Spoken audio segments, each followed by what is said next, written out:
आप अपना bank account का सोचिए, पैसा आपका, डेटा आपका, लेकिन एक्सेस का पूरा कंट्रोल सिर्फ बैंक का। क्या होगा अगर आप डिसाइड कर सकते कि आपका फाइनेंशियल डेटा कौन यूज करे, किस पर्पस के लिए करे और आपको उससे कैसा फायदा होगा और क्या फायदा होगा। यही है ओपन बैंकिंग का प्रॉमिस।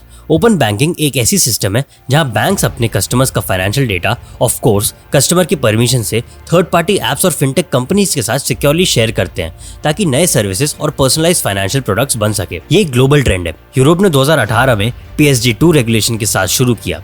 यूके का ओपन बैंकिंग फ्रेमवर्क आज 7+ मिलियन यूजर्स तक पहुंच चुका है और अब इंडिया में भी RBI और गवर्नमेंट इस मॉडल को अडॉप्ट कर रहे हैं। आज की वीडियो में हम देखेंगे ओपन बैंकिंग में इंडिया कैसे काम करेगा, इसका कंज्यूमर्स, बैंक्स और फिनटेक के लिए क्या मतलब है और कैसे अगले 5 साल में फिनटेक इंडस्ट्री का सबसे बड़ा गेम चेंजर बन सकता है।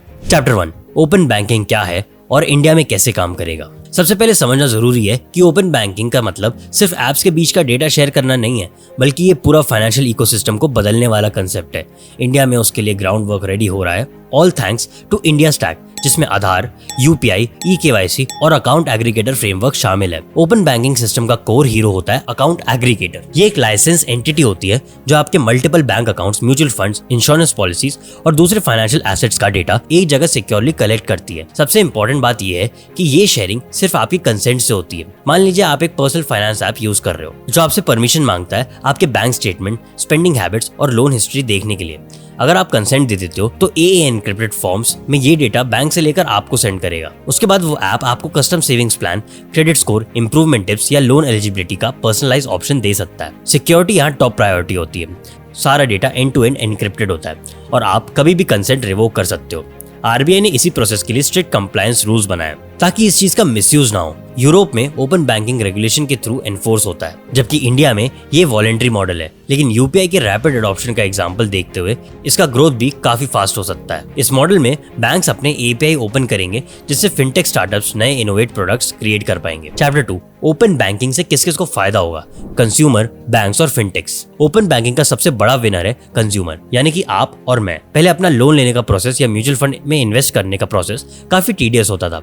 अलग अलग बैंक में स्टेटमेंट्स देना और वेरिफिकेशन के लिए 2-2, 3-3 दिन तक वेट करना पड़ता था। ओपन बैंकिंग के साथ ये सब मिनट्स में हो सकता है। मान लीजिए आप एक लोन के लिए अप्लाई कर रहे हो तो बैंक आपकी फुल फाइनेंशियल हिस्ट्री AA के थ्रू ले लेगा, यानी कि अकाउंट एग्रीगेटर। अब ये इंस्टेंटली वेरीफाई कर लेगा। इसका मतलब है faster loan approvals, better interest rates और आपके स्पेंडिंग हैबिट्स के हिसाब से एक पर्सनलाइज रीपेमेंट प्लान। बैंक के लिए भी ये एक गेम चेंजर है।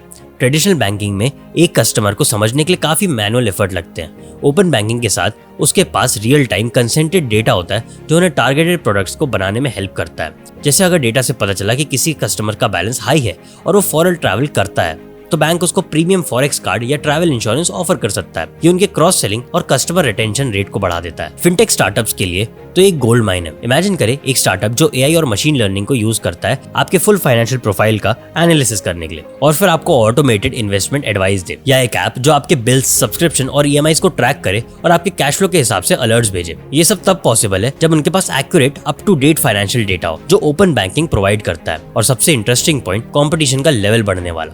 चैप्टर 3, चैलेंजेस, रिस्क्स और इंडिया में ओपन बैंकिंग का फ्यूचर। जितना एक्साइटिंग ओपन बैंकिंग का कंसेप्ट है उतने ही बड़े चैलेंजेस भी हैं।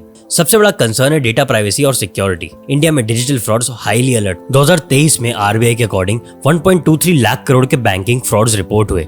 जब एक कंज्यूमर अपना फाइनेंशियल डेटा मल्टीपल एप्स और प्लेटफॉर्म्स के साथ शेयर करेगा तो ये इंश्योर करना जरूरी है कि वो डेटा का मिसयूज ना हो। इसलिए कंसेंट मैनेजमेंट और एन्क्रिप्शन प्रोटोकॉल्स का रोल यहाँ पर बहुत क्रिटिकल माना जाता है। अब दूसरा चैलेंज आता है कंज्यूमर अवेयरनेस। यूके या यूरोप का कॉन्ट्रास्ट में इंडिया का एवरेज कस्टमर अभी भी अपने डेटा के राइट्स और उसके रिस्क को समझने में वीक है। अगर एक ऐप आपसे रीड एक्सेस मांग रहा है तो आप उसका बिना मतलब समझे तो आप में से कितने लोग उसका मतलब समझते हैं।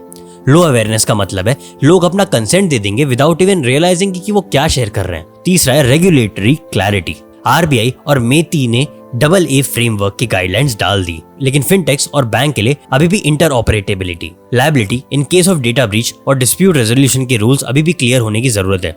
अगर एक थर्ड पार्टी एप्स के थ्रू डेटा लीक होता है तो जिम्मेदार कौन होगा, बैंक, AA या फिनटेक? अब फ्यूचर की बात करें कि ओपन बैंकिंग का अडॉप्शन इंडिया में UPI की ग्रोथ कर्व को फॉलो कर सकता है। पहले 1-2 साल में स्लो अडॉप्शन होगा, लेकिन जैसे जैसे ट्रस्ट बिल्ड होगा और फिनटेक इकोसिस्टम मैच्योर होगा, ये एक $multi-billion इंडस्ट्री बन जाएगा। अगर सही सेफगार्ड्स इंप्लीमेंट किए गए तो open banking India K fintech sector का नेक्स्ट बिग लीप हो सकता है। एक ऐसा लीप जो कंज्यूमर्स, बैंक्स और स्टार्टअप सबके लिए एक विन विन बनेगा।